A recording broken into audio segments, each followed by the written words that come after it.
7 মে দিবাগত রাতে পাকিস্তানে ভারত চালায় অপারেশন সিঁদুর। পাকিস্তানের মাটিতে ঢুকে 3টি বিমান ঘাঁটি লক্ষ্য করে চালানো হয় বিস্ফোরক ক্ষেপণাস্ত্র হামলা।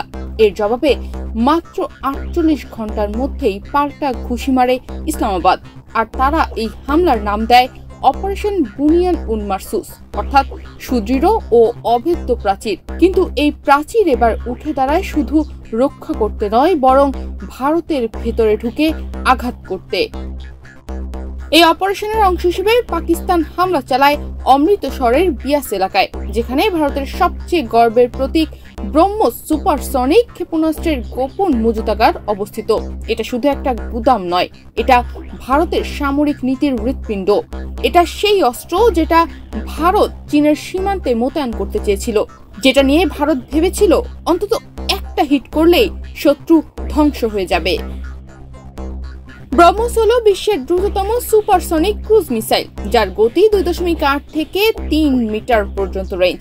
এই ব্রহ্মোস যুদ্ধবিমান, সাবমেরিন, যুদ্ধজাহাজ কিংবা মোবাইল লঞ্চার থেকেও লঞ্চ করা যায়। ভারত ও রাশিয়ার যৌথ প্রকল্পের তৈরি ডিআরডিও এবং রাশিয়ার এনপিও মেশিনোস্ট্রোনিয়া নামটাও এসেছে দুই দেশের নদীর সম্মেলনে, ব্রহ্মপুত্র এবং মস্কোভা ব্রহ্মোস থেকে।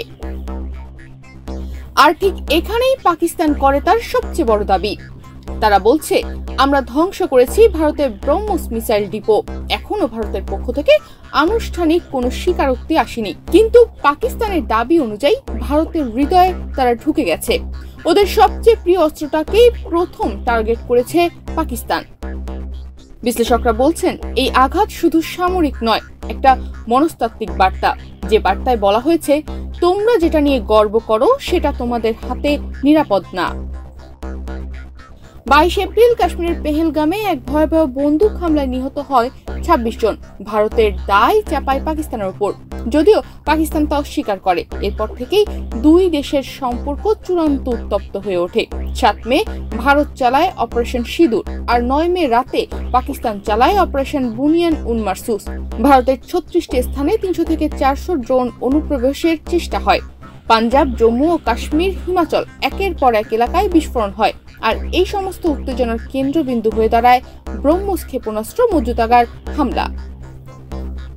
প্রতিরক্ষা বিশ্লেষণ বলছে, ব্রহ্মোস গুদামে আঘাত মানে ভারতের একাধিক ফ্রন্টলাইন ইউনিট এখন মিসাইল সাপ্লাই থেকে বিচ্ছিন্ন। এমন অবস্থায় চীনের বিরুদ্ধে প্রস্তুতি ব্যাহত আছে।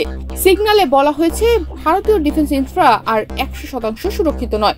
এই হামলা ভারতকে শুধু সামরিক নয়, কূটনৈতিকভাবেও চাপে ফেলবে।